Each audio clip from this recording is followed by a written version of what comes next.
네, 생방송으로 보내드리고 있는 부동산 골든타임 함께하고 계십니다. 매주 월요일은요, 시장에서 이슈가 되고 있는 내용들 좀 자세하게 살펴보는 세 남자의 부동산 이야기 시간 진행이 됩니다. 자, 우리 시청자들 세미나 때 보니까 반응이 뜨겁습니다. 이 세 남자의 부동산 이야기가 전혀 다른 포메이션에서 그런지 굉장히 관심들이 많으신데요. 언제나 그 관심 이어가도록 더 노력하겠습니다. 오늘 같이 하실 세 남자 소개해드리도록 하겠습니다. 첫 번째 남자는 저고요. 두 번째 남자는 요즘 아주 왕성 활동을 하고 계시죠. 창조도시경제연구소 이재문 소장 나오셨고요. 주식회사 도시아공강 곽창석 대표 나오셨습니다. 두 분 안녕하십니까? 안녕하세요. 안녕하세요. 한 주 잘 보내셨습니까? 네. 네, 오늘 이렇게 세 남자와 함께 다양한 이야기 나눠볼 텐데요. 그래도 좀 주제를 가지고 말씀 나눠봐야겠죠. 오늘의 주제는 시작하면서도 좀 언급을 해드렸는데요. 요즘 많은 분들이 좀 관심을 갖고 계시는 주제입니다. 바로 주제 공개해드릴게요. 2018년 초과이익 환수제 그 부활이 부동산 시장의 뜨거운 감자인데 오늘 타이틀 초과이익 환수제 누구냐 너 이런 주제로 오늘 진행해 보겠습니다. 누구냐 너 그러면 어떤 놈인지 좀 알아봐야 되겠죠. 재건축 초과이익 환수제 어느 분이 설명해 주시겠어요? 예. 어제 오늘 뉴스를 도배한 내용이 아마 잠실 5단지 내용이 아닌가 생각됩니다. 50층을 진행하고자 했는데 35층으로 이제 결정을 해갖고서 다시 이제 도시계획심의위원회에 제출했다라는 내용의 저변에는 아마 초과이익 환수제를 배경에 깔고 그것이 지금 35층으로 진행하는 것이 훨씬 이득이라는 어떤 계산이 깔린 것이 아닌가 이렇게 생각을 합니다. 이처럼 이 재건축 초과이익 환수제는 지금 세인의 그 관심을 많이 받고 있는데요.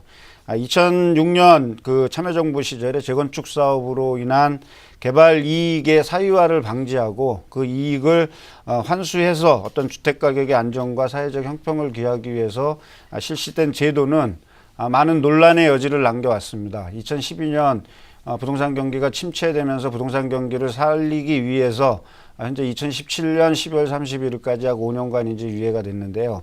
그 유예가 된 제도가 이제 다시 2018년 1월부터 시행될 것이라는 논란의 여지에 빠지면서 다시 이제 재건축 초과이익 환수제가 관심을 받는데 쉽게 얘기해서 재건축 조합원이 1인당 3천만 원 이상의 이득을 실현했을 경우에 구간별로 10%에서 50%까지 어떤 개발 이익을 재건축 부담금으로 이제 납부하는 그런 제도를 준조세적인 성격을 띠고 있는 부담금을 말합니다. 좋습니다. 그 도정법에 보면 지금 우리 이재문 소장이 얘기했던 그 법의 조문의 말미에 국민경제 건전한 발전과 사회통합의 이바지함을 목적으로 한다 이렇게 나왔는데 사회통합이 아니고 사회분열을 시키는 것 같은데 주택의 공공성을 좀 강조했다라고 봐야죠. 근데 왜 돈이 남은데 왜 내야 되는지를 잘 모르는 분들이 많아요. 저기 이번에는 그 계상하는 방법이 뭐 일단 그 저희가 CG를 준비하긴 했는데 일단 큰 틀에서 계산은 어떻게 하는 겁니까? 이제 시대가 좀 바뀌어가지고 옛날처럼 집값이 많이 안 오르는 상태라서 뭐 이렇게 적용 논란이 있는 것 같은데요. 계산하는 방식은 이렇습니다. 이제 재건축을 진행을 하려면은 최초에 추진위원회를 설립하게 됩니다. 그래서 추진위 설립 시점으로부터 이제 사업을 진행해서 조합 설립인가 뭐 사업 시행인가 관리 처분하고 뭐 또 이주 착공하고 또 이제 준공이 되는데 이 준공되는 시점 이 사이에 시세 차익을 이익으로 보는 겁니다. 그런데 이제 그 이익 중에서 이제 초과 이익에 대해서 환수를 하게 되는데 이 초과 이익을 어떻게 보냐면은 보통 우리가 추진위부터 준공 때까지면은 근 10년 가까이 걸리거든요. 그 사이에 이제 시세 상승한 부분 자체를 시세 차익으로 보는 건 아닙니다. 이제 준공 시점의 시세에서 그동안 들어간 비용이 있을 거예요. 그렇죠. 뭐 공사비도 들어가고 운영비도 들어가고 이런 부분을 빼고요. 또 주변 지역에 평균적인 주택 가격 상승분이 있어요. 이 부분은 공제를 합니다. 그리고 평균적으로 그 각 가구당 3천만 원씩은 또 빼줘요. 그렇죠. 그렇게 해서 그 남는 부분에 대해서 이제 부과를 하게 되는데 금액이 적으면은 그 부과율이 떨어집니다. 그래서 한 3천만 원대 정도 되면 한 10% 정도. 그래서 이렇게 점점 높아져서 이 초과 이익이 1억 1천만 원이 넘어가면은 약 한 50% 가까이 이 부과를 하는 그래서 이제 누진적인 성격을 갖고 있고요. 그리고 이제 이렇게 사실 부과를 하는데 양도소득세 같은 경우에는 내가 이제 양도해서 그 실제로 돈이 들어왔으니까 낼 수 있지만은 이 초과이익 부담금의 경우에는 그냥 시세만 올렸는데 돈을 받은 게 없거든요. 예. 그러니까 우리가 속된 말로 얘기하면 생돈을 내야 되기 때문에 굉장히 이 조합원들 입장에서는 부담스러운 과세가 되는 거죠. 그러니까 이제 보통 우리 시청자들이 이제 신문이나 있던 매체를 봤을 때 프레임을 딱 설정을 하는 게 지금 좀 전에 CG가 나갔잖아요. 그래서 6구간으로 나눠져 있는데 면제 구간 1번부터 해서 6구간 나눠져 있는데 보통 신문에 그렇게 나는 거죠. 3천만 원이 넘으면 최대 50%까지 낸다 그러면 중간 구간 다 생략되고 누진되는 생략되고 3천만 원 넘으면 무조건 5천만 원 나간다 이렇게 생각할 수도 있는 거예요. 자, 오늘 이제 뭐 우리 점잖은 법적인 용어 두 분께 들었고요. 이제 경론을 한번 벌여보도록 하겠습니다. 질문 1입니다. 2017년 12월 31일 재건축 초과이익 환수제가 유예될 것 같습니까? 그러니까 끝날 것 같습니까? 두 분의 생각 어떻습니까? 끝난다는 건 이제 다시 재시행된다라는 거를 뭐 재시행 될 말씀하시는 수도 거죠? 있고 아니면 재시행 안 될 수도 있는 거죠. 일몰이라는 자체는. 근데 저는 이제 우선적으로 2017년 경제 상황을 좀 유심히 좀 봐야 될 거라고 이렇게 생각을 합니다. 사실 재건축 안전한 대답 말고요. 초과 이익 부담금 제도 자체가 예. 부동산 경기가 고공 상승을 하고 사실 참여정부에서 어떠한 규제책을 내놓더라도 사실 부동산 경기를 잡지 못했지 않습니까? 예. 그러다 보니까 이제 재건축이라는 어떠한 이 시장의 어떠한 규제 필요성에 의해서 도입이 됐는데 사실 2014년, 2015년, 2016년 동안 부동산 경기가 과도하게 상승을 했지만 2017년 이후부터는 약간 이제 부동산 시장의 어떠한 그 뭐라 그럴까 성장세를 조금 둔화된 부분으로 보고 있기 때문에 만약에 부동산 경기가 조금 침하가 되거나 거래 실종이 된다든지 이렇게 된다 그러면 또다시 부동산 시장이 침체될 수 있는 확률이 있다라는 거죠. 그렇게 됐을 때는 과잉 공급의 우려가 있는 분양 시장보다는 재건축 시장을 활성화시켜야 된다는 정책 목적이 좀 당위성을 받을 수 있기 때문에 만약에 그런 상황이 벌어진다라면 조금 더 한 번 더 유예를 할 수 있지 않나 이런 생각을 합니다. 그럼 이정수 선생님은 일단 유예 쪽으로 가닥을 잡고요. 네. 우리 곽 선생님도 동의하십니까? 저는 이번에는 유예가 안 되고 부활하지 않나 생각을 합니다. 물론 이제 부동산 정책이라는 거는 이렇게 뭐 시장 상황에 따라서 유동적인 거는 맞는데요. 이게 이제 입법사항이라는 거죠. 국회에서 입법을 해야 되고 예. 또 올해가 그 연말에 대선 일정이 있습니다.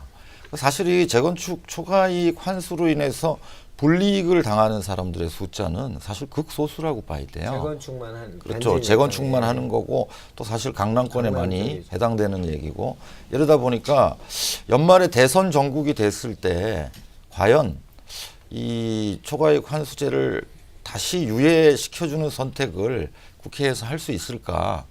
아무래도 표가 중요해지는 시점이기 때문에 그렇다는 거고요. 그래서 저는 제가 볼 때는 일단 요번에 이제 유예 끝내고 부활하는 걸로 했다가 시간이 좀 더 지나서 이제 뭐 다음 정권이 들어선 다음에 다시 뭐 유예라든가 뭐 또는 배지라든가 이런 논란이 재점화되지 않겠는가 저는 그렇게 보고 근데 있습니다. 그 대선 전국과 이야기를 좀 나눠보면 예, 요즘 가장 좀 이슈로 떠오르는 대선 전국의 시기는 연말보다는 좀 벚꽃 대선이다라는 말이 더 많이 나오잖아요. 그렇게 되면 이 연말이 되면 벌써 차기 정부가 들어가 있는 들어섰을 상태가 될 수 있을 텐데. 그러니까 이게 지금 부동산 얘기하고 있는데 정치 얘기도 같이 하고 있는데 그걸 모르죠. 이제 만약에 연말에 차기 정부가 들어서 있으면 또 그게 변수가 됩니다. 그래서 뭐 폐지 논란이 나올 수도 있고 그 상황이 또 경기가 침체돼 있다면은 뭐 다시 유예되거나 폐지되거나 이럴 수도 있다고는 생각을 하고요. 다만 만약에 전국이 대선 전국이 뭐 이렇게 연말까지 간다면은 제가 볼 때는 확률적으로는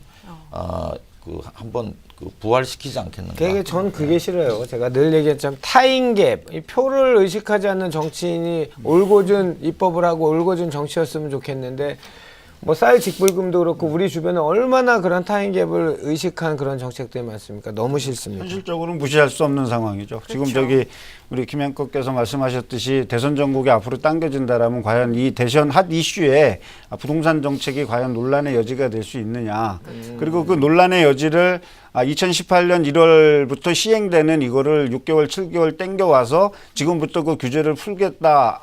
안 풀겠다라는 논란은 조금 성급한 거 그렇죠. 같고요. 지금 아직까지 일몰 시한이 아직까지 뭐 1년 가까이 남아 있는 거니까 그거는 미리 예단하긴 그런데 그러면 오늘 곽 대표님이 아까 부활 쪽에 한 표를 던지셨는데 그걸 조금만 더 설명해 주세요. 왜 그러면 시장을 봐야 된다는 얘기죠? 근데 시장 상황이 뭐 극도로 침체돼 있다면은 한 번 더 유예해 줄 가능성도 어떻게 있긴 보세요? 있어요. 지금 3월까지 현재까지 오늘까지 그 1월 달부터 했을 때 이 반향이 또 예측 전문가시잖아요. 그러니까 근데 작년 11.3 대책 나왔을 때 많은 분들이 뭐 예. 이렇게 너무 강한 규제고 이게 시장을 많이 침체시킬 거라고 그랬지만은 저는 뭐 한 3, 4개월짜리라고 말씀을 드렸습니다. 이제 시장에 에너지가 어느 정도 있는 상황이거든요. 그래서 이미 이제 봄 들었으면서 다시 좀 살아나는 모습을 보이지 않습니까? 그래서 제가 볼 때는 올 연말 가도 시장이 극도로 뭐 침체한다거나 그럴 것 같지는 않아요. 그래서 이런 정상적인 상황이라면은 뭐 이렇게 일단 올해는 그 뭐 일단 일몰을 시켰다가 내년 이후에 가서 다시 재논의가 되지 않겠나 이렇게 생각합니다. 이재용 선생님 하실 얘기 있을 것 같은데 3, 4개월짜리인데 그러니까 뭐 3, 4개월짜리라기보다 이제 정책이 세팅돼서 시장의 어떤 반응을 제대로 읽기에는 그 정책이 언제 세팅이 됐느냐가 중요한 것 같습니다. 근데 아니, 사실 그 얘기 말고 11.3 대책이 겨울에 세팅됐잖아요. 예. 그러니까 비수기였고 네. 그 비수기의 어떤 영향이 이제 성수기 때 받을 수 있느냐의 문제는 있는데 결국에 11.3 대책임에도 불구하고 재건축 초과이익 환수제 때문인지 몰라도 현재까지 재건축 시장은 좀 서울을 중심으로 좀 달궈지고 있는 그런 상황이 아니겠습니까? 근데 이제 이 정책이 시행이 되든 시행이 되지 않든 정책의 효과는 일부 지역에 사실 불과하고 대한민국 전체를 놓고 봤을 때에는 강남 4구에 좀 국한된다라고 현재까지는 보여지기 때문에 이 제도 자체를 시행을 함으로 인해서 비난을 감수할 것인가 아니면 이 제도를 한 번 더 유예를 함으로 인해서 부동산 경기를 고양시킨다라는가에 따른 어떤 의도된 어떤 정책적인 목표가 있을 거라고 좀 보고요. 제가 이제 한번 조사를 해봤더니 지난 2014년부터 2016년까지 강남구 재건축 아파트 가격 상승이 1,142만 원 정도 됐더라고요. 제곱평당. 그리고 서초구가 1,227만 원. 이제 방송이니까 3.3 제곱미터당. 그리고 사실 강남구 서초구가 한 1,100에서 1,200 구간 정도가 상승이 됐고 송파구하고 강동구는 오히려 절반 정도밖에 상승되지 않았다라는 거죠. 나머지 지역은 현재까지 미미하기 때문에 아주 좀 국지적인 효과를 좀 띄고 있는 그런 상황인데 어쨌든 재건축을 하고자 하는 그런 단지들에서는 이 재건축의 초과이익 환수제에 따르는 부담금 폭탄 이런 부분들이 너무 이렇게 심리적으로 압박을 하는 것이 아닌가 이렇게 생각을 압박을 합니다. 하죠. 지금 사업계획 뭐 시행 인가를 받아도 관리 처분 받으려면 또 서류 검토하고 하는 데만 해도 시간이 걸리는데 급하죠 당연히. 근데 사실은 초과이익 환수가 뭐 유예가 될 거냐 일몰이 될 거냐 이건 잘 모르잖아요. 더 중요한 거는 늘 최악의 가능성을 염두에 두고 조합원들이 움직이기 때문에 일몰이 됐을 때 초과이익 환수 되면은 사업을 못 한다고 생각하고 있거든요. 그래서 올해 내에 빨리 사업을 진행해서 관리처분 인가 신청까지 들어가야 된다. 그래서 조합원들이 똘똘 뭉쳐서 지금은 사업을 진행하고 있다는 거고 이 결과는 나중에 시장의 어떤 뭐 변화라든가 부작용으로 나타날 수 있다는 거예요. 원래 그냥 내버려뒀을 때 추진할 수 있는 단지가 있는데 지금 조금 무리하게 일정을 다퉈서 올해 연말까지 해야 되기 때문에 추진이 많이 되거든요. 제가 볼 때는 한 2~3배, 뭐 3배 가까이는 되는 것 같은데 그러면 올해 연말까지 관리처분 인가 신청을 하면은 이 물량들이 내년 이후에 이주 철거가 또 몰리게 되는 결과를 갖고 오고 이주 철거가 몰리면은 결국은 전세난으로 이어지게 돼 있거든요. 그래서 이런 그 제도가 몰고 올 부작용 이런 것도 좀 입법을 하면서는 생각을 해야 되는데 저를 보면은 그 부분까지는 생각을 안 하고 입법을 한 것 같아요. 어쨌든 초과이익 환수제는 일몰이 되건 유예가 되건 그 결과와 상관없이 2019년 이후에 많은 이주 단지를 양산하게 되고 이렇게 수도권의 그 전셋값을 불안하게 만드는 요인으로 작용할 것 같습니다. 자, 두 분께 같이 질문 드리겠습니다. 이거는 뭐 아까 곽 대표님께서 얘기하셨던 그 부동산 경기 침체가 3, 4개월짜리다 뭐 조금 더 갈까 이런 얘기 근간에 11.3 대책이나 11.25 대책 자체가 부동산 경기를 잡자고 한 게 아니고 제가 아는 입법 취지는 가계부채 문제 때문이었단 말이죠. 근데 가계부채 문제는 지금 계속 얘기가 나오고 있다는 얘기죠. 거기에 중도금 담보대출 같은 경우에는 지금 대단지 같은 경우에는 보증을 안 써줘갖고 지금 제2, 제3 금융까지 알아보고 있는데 그런 문제 좀 대입을 하셔갖고 시장 얘기를 좀 해주시죠. 그것도 저는 마찬가지라고 예, 생각합니다. 이제 14년부터 수도권 이제 부동산 장이 좋아졌어요. 그래서 15년에 공급이 많이 일어났습니다. 18년이 되면 입주 대란이 일정 부분은 일어날 거예요. 근데 그것 때문에 지금 뭐 중도금 집단 대출 같은 걸 안 해주면서 사실 작년 하반기부터 빠른 속도로 공급이 위축되고 있는 상황이에요. 올해 지금 상반기도 뭐 이렇게 집단 대출 규제해버리면은 거의 뭐 분양하기가 힘든 상황이거든요. 이거는 뭐냐면 18년도에 잠시 입주량이 늘어나겠지만은 이 상태면은 앞으로 2년 반, 3년 후에는 또 입주량이 부족해지는 이런 결과를 몰고 온단 말이죠. 초과이익 환수제에 따라서도 지금 이주 물량은 늘어나죠. 지금 공급 못하게 해가지고 또 19년 이후에는 입주량 줄어들죠. 이건 다시 전세난을 일으키려는 일어날 수밖에 없는 상황으로 지금 몰고 가고 있다는 겁니다. 물론 재건축 수요의 어떤 집중화, 재건축의 어떤 몰림에 의해서 이제 어떤 일시적인 공급 부족 문제라든지 전세 수요 증가에 따른 어떤 그 부분은 뭐 저도 동감을 합니다. 근데 이제 2014, 2015, 2016년 동안 3년 동안 우리가 주택을 분양하고 한 60, 70%의 60만 호, 70만 호의 아파트들이 공급된 건 일단 일반에게 공급이 됐기 때문에 2019년까지는 저는 공급이 된다라고 생각을 합니다. 근데 중요한 거는 뭐냐면 그 2019년까지 2016년 이전, 2016년 12월 31일 이전에 집단 대출을 받아놓은 그 분량은 결국에 어쨌든 준공까지 가지 않겠습니까? 그 부분에 대해서 가계부채 증가는 뭐 지속적으로 될 것이고 한국은행에서도 월 4조에서 6조가 지속적으로 집단대출에 의해서 증가할 것이라는 이미 분석을 내놨다라는 얘기죠. 이미 1344조가 넘는 가계부채를 갖고 있는 상태에서 매달 가계 부분에서 주택 부분에만 한 4조에서 6조 부분이 증가한다라는 건 1년에 한 60조가량, 50조에서 60조가량이 증가한다는 것이고, 그 다음에 이제 자영업자 대출, 경제가 안 좋으니까 이제 자영업자 대출이라든지 청년 대출이라든지 이런 부분이 증가하기 때문에 저는 가계부채 증가는 뭐 2018년, 2017년, 2018년에도 지속될 거라고 생각을 합니다.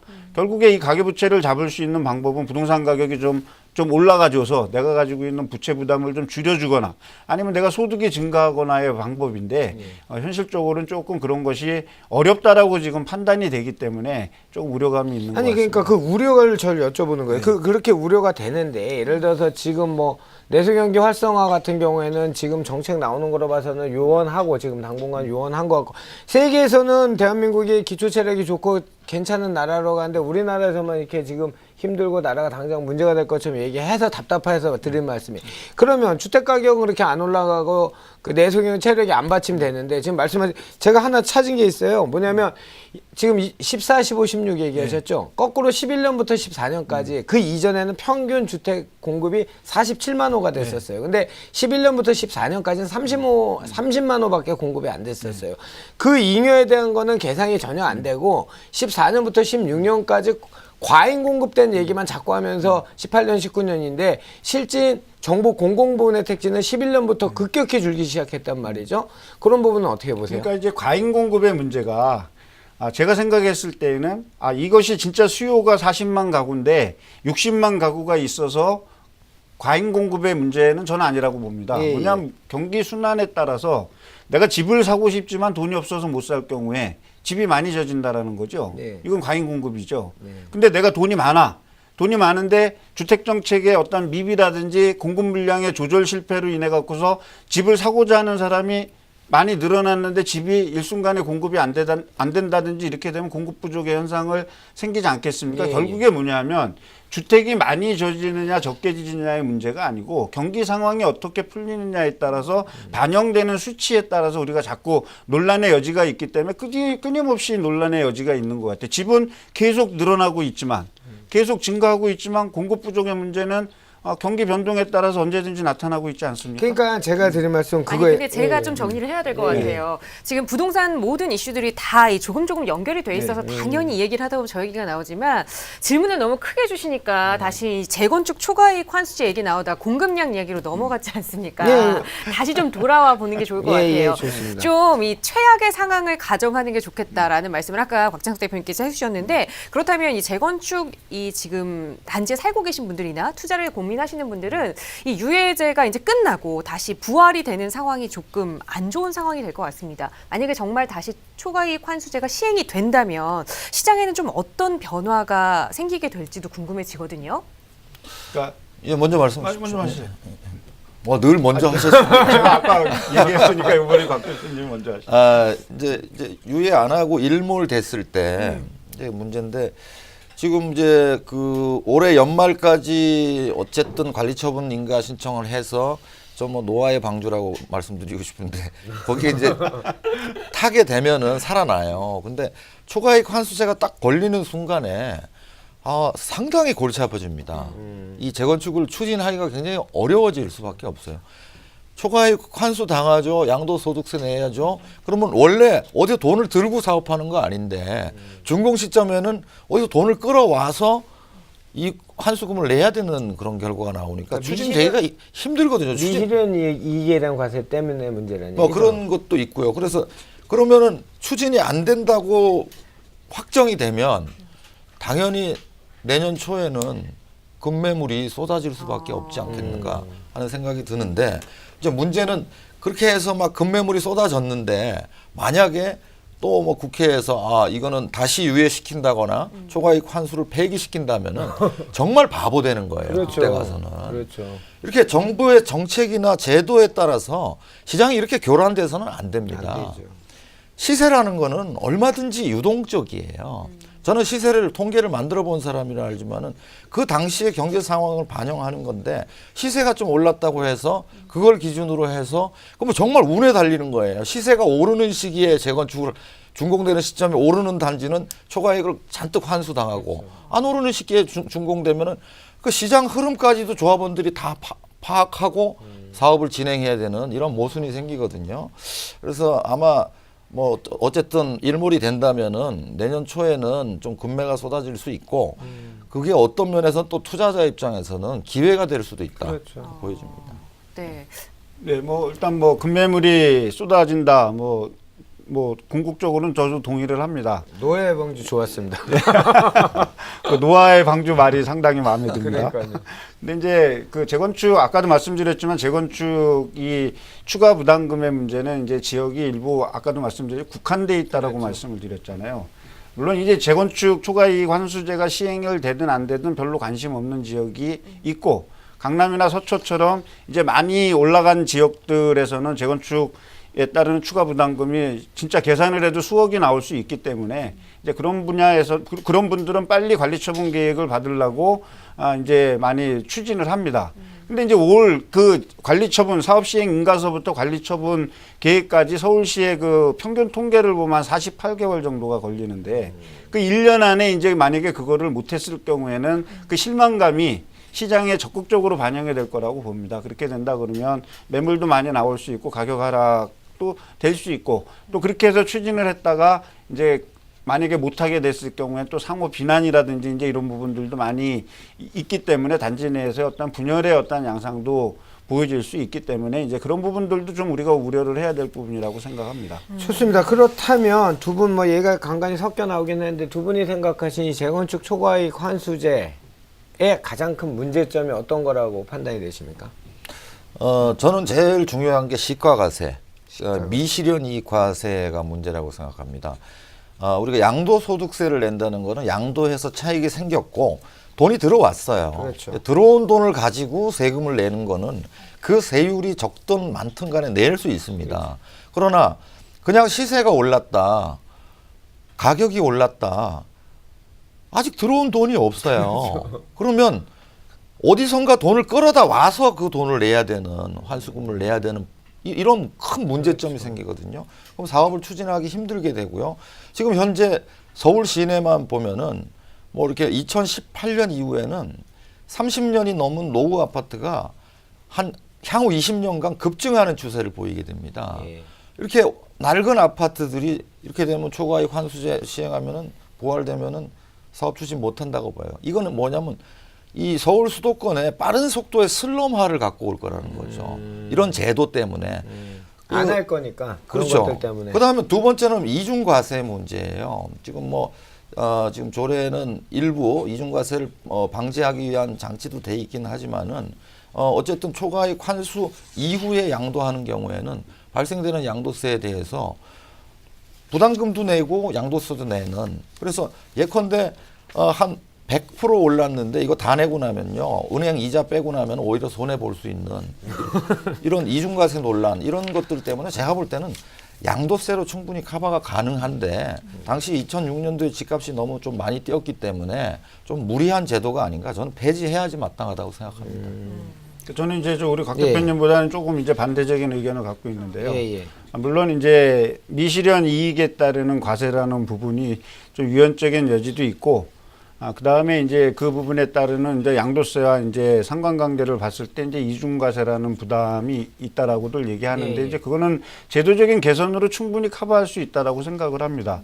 그러니까 이제 물론 주택 가격을 잡고 재건축에 대한 어떤 규제를 하기 위해서 이 법이 만들어졌다라고 하지만, 결과적으로 얘기했을 때 이 재건축 추가 이익 환수제는 어떤 주택의 공익적 기능을 담보한 것이고, 무리한 재건축의 남발, 그리고 지역적인 그 재건축 부분에 따르는 혜택, 또 세대 증가수에 따르는 공공시설의 부족과 인프라 시설의 부족에 따르는 재원 마련의 목적이 있거든요. 그러니까 국가가 50%를 가져가고 나머지 30%와 20%는 지자체와 시군구에서 가져가서 그것이 주택법에 따른 어떤 지역 개발이라든지 공공 인프라 시설을 갖춰주는 그 재원을 마련한다라는 취지도 반영이 돼 있기 때문에 한 단지의 재건축 단지에 있어서의 어떠한 그 수의 이익을 좀 나눔을 하자라는 어떤 그런 부분으로 반영이 됐기 때문에 제도는 유지돼야 되는데, 아까도 말씀드렸지만 이중과세에 따르는 이중부담이라는 부분과 그다음에 이제 중간에 분양권 쉽게 해서 입주권을 전매하고서 나가신 분들은 지금 현재 부과되지 않거든요. 네. 그러니까 결국에 사용 승인 준공 시점에 소유를 하고 있는 조합원이 결국에 부담을 하기 때문에 이제 그런 부분들도 좀 개선을 해서 제도의 폐지보다는 제도를 좀 점진적으로 재시행이 만약에 된다라면 좀 더 이런 부분들을 보완하고, 그 다음에 이제 이 실제로 대상이 돼서 이제 부담금을 부과하는 부분들에 대한 어떤 그 양도세와의 관계를 좀 조정해주고, 그 다음에 이제 그분들에 대한 실질적인 실현 이익을 현 시장에 맞게끔 해주자라는 거죠. 뭐냐면 이거는 이제 1억 1천만 원, 최대 1억 1천만 원은 2천만 원 플러스 1억 1천만 원 초과금의 50%를 부담하거든요. 그러니까 1억 1천만 원이 너무 낮다라는 거죠. 뭐냐면 10년을 기산으로 보면 쉽게 얘기해갖고서 강남 같은 경우는 한 5억 가까이 상승했단 말입니다. 그럼 5억에서 우리가 다른 거 계산 복잡하지 않게 하더라도 2억 5천만 원에 쉽게 얘기해서 50%, 초과분 1억 1천만 원을 뺀 3억 9천만 원의 50%를 내야 되니까 그 과세 부담이 사실 되지 않습니까? 그리고 조합원이라 그래서 다 돈이 있는 건 아니죠. 내가 한 집을 가지고서 그 집만 갖고 지금까지 와서 재건축 하나만 바라보고 있는 그런 부분들에 대한 유예가 조금 없다라는 거죠. 배려가. 그러니까 이제 그런 배려들을 조금 도입을 해서 안에 어떤 입법적 미비를 개선한다라면 제도 자체는 상당히 타당성이 있다라고 봅니다. 그 입법적 미비가 고쳐질까요? 지금 말씀하셨던 게. 저는 근본적으로 이게 문제가 되는 게 뭐냐면요. 자, 준공 시점에 시세가 올랐어요. 그리고 초과이익 환수금을 냈어요. 그리고 1년 후에 경기가 나빠져서 집값이 폭락해버렸어요. 그렇죠. 그럼 뭐냔 말이에요, 이게 도대체. 그래서 시가과세는 안 된다는 겁니다. 이거 다시 제고해야 됩니다. 어떻게 보세요? 그러니까 이제 그렇게 말씀드렸지만 저는 이제 제도의 공공성이라든지 지금 이제 우리 곽 대표님은 이제 쉽게 얘기해 갖고서 이제 극단적인 상황을 좀 말씀드린다고 하는데, 뭐 강남 아까도 말씀드렸지만 재건축 초과 이익 부담금이 강남 지역에 거의 집중될 거고 아마 그것이 강북의 부동산 가격이 또 올라가고 강북의 재건축 시장이 탄력을 받게 된다 그러면 아마 강북도 대상이 될 수 있겠죠. 네. 결국에 대상이 되는 그 지역에서 그 지역에 따르는 그 부분에서 이제 부담되는 거잖아요. 예. 그러니까 부담되는데 뭐 마찬가지로 지금 우리가 얘기하는 미실현 과세는 종부세도 있습니다. 예. 그러니까 그런 부분에서 적정한 선에서 유지가 된다면 저는 좋다라고 봐요. 그러니까요. 저도 말씀드린 게 이 법 목적은 얼마나 좋습니까? 국민 경제의 건전한 발전과 사회 통합이 이루어짐을 그 목적으로 한다 그러는데 지금 말씀하신 것처럼 법의 보완이나 정비가 전혀 없는 상태에서 이거는 뭐 지금 곽 대표님이 얘기한 의견이 있을 거고 지금 이재문 선생님이 얘기하신 의견이 있을 거고 시장의 반응이죠. 예, 시장의 반응인데 이게 너무 극한 대립을 보일 수 있는 그러니까 보완의 완충을 전혀 안 해놓은 상태에서 일단 무조건 지르고 보는 거죠. 그리고 2006년, 7년, 8년 그때도요. 지금 조세 극단적인 저항까지 있었고 쉽게 얘기해서 극한 대립이 있었거든요. 그러니까 극단적인 표현을 하셨는데 실제 그랬거든요. 7년까지 가격 계속 올라가다 뚝 떨어졌거든요. 그럴 때 만약에 이게 그 재건축 초과이익 환수제 해당 단지라고 한다면 그거는 저도 말이 안 된다 생각하거든요. 근데 이제 우리가 그런 어떠한 정책을 위반할 때 뭐 부동산 가격이 떨어졌을 때는 환수한다 이런 조항을 집어넣을 수는 없지 않습니까? 결국에 뭐냐면 시장의 반응에 따라서 가격에 등락폭이 있다라는 거는 뭐 시장의 자연 논리라고 저는 보고 예. 제도 자체에서 그런 것까지 감안을 해서 만든다 그러면 그 제도 자체가 의미가 없는 거죠. 그러면 조세를 받았다, 조세는 아니지만 부담금을 받았다 환수하고 받았다 환수하고 이거는 좀 아니라고. 네, 그 와중에 이제 마지막으로 좀 드는 생각이 이제 집값이 올라가지고 환수제를 내고 이 다음 연도가 됐는데 부동산 경기가 안 좋아서 하락을 했다 이 얘기를 해주셨는데 근데 그러면 그 아파트만 하락한 게 아니고 전체 부동산이 다 하락한 거 아닙니까? 그렇죠. 이런 것도 시장의 논리로 좀 받아들여야 되는 게 아닐까라는 중요한 생각을 거는 해보는데 이익이 생기는 곳에 이익이 있는 곳에 세금을 내면 된다는 거예요. 가격이 오른 게 이익이 발생됐다고 보는 시각 자체가 저는 대단히 잘못됐다고 봅니다. 네, 오늘 이 얘기를 하다가는 정말 끝내지 못하고 계속 이야기를 할 것 같아서 조금 더 자세한 내용 이렇게 양측 의견이 좀 다른 의견들 전문가와 함께 이야기해 보실 수 있는 시간 이 세미나로 준비해주고 계신다고 하거든요. 자, 곽창석 선생님께서 좀 안내해 주실까요? 예, 금요일 날 그 오후 2시부터 한 2시간 정도 세미나를 진행하고 있고요. 오늘 뭐 나온 재건축 초과이익 환수에 대한 궁금한 점이 있으시면은 거기에 대한 뭐 답변도 드리고요. 또 오늘 이번 세미나 주제는 이제 차익형 부동산이냐 수익형 부동산이냐 어떤 게 어떤 사람한테 더 어울리는 옷이냐 이런 거에 대한 주제로 준비를 하겠습니다. 많이 참여해 주십시오. 네, 알겠습니다. 저희 새남자 부동산 이야기는 언제나 이렇게 흥미진진한 이야기 들고 다음 주 월요일 다시 찾아오도록 하겠습니다. 기대 많이 해주시기 바라겠습니다. 네, 여기서 이재문 소장 그리고 곽장석 대표, 이진우 단장과는 인사드리고 저는 잠시 후에 또 투자 가치 높은 정보 가지고 돌아오겠습니다. 오늘 함께해 주신 세 남자 세 분 감사드립니다. 네, 수고하셨습니다.